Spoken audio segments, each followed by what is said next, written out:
Of course, this is a big challenge and opportunity for me, and Simba is a big team with Kwanza high kabisa ambition ni nafasi in na changamoto every kubwa tournament. kwangu.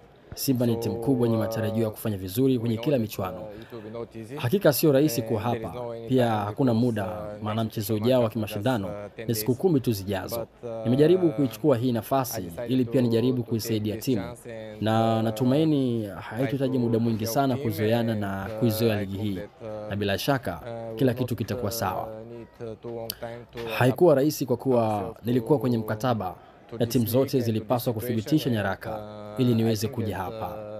the better will come. I have idea about your league because as you know my former team Timu play yangu against ya Simba, awali so we ilicheza try dhidi ya to Simba, observe hivyo Simba hapakuwa na and budi also kuifuatilia ligi hii. teams from Na the hata local hivyo league. nimekuwa There is nikiifuatilia little pia Simba bit haswa, lakini difference ni between ligi ambayo ina timu 4 hadi 5 zenye 4 uwezo 5 mkubwa teams zaidi ya and nyingine, other part of teams, japo but ushindani ni mkubwa against teams like ukitazama Simba, kulinganisha na everyone ligi nyingine. wants to Hivyo compete tunapaswa and kuwa to give imara his best, so haraka kama we must tunahitaji be kushinda vitu, 100% ready na hii ndio njia and pekee. motivated and with ambition to give our best, and this is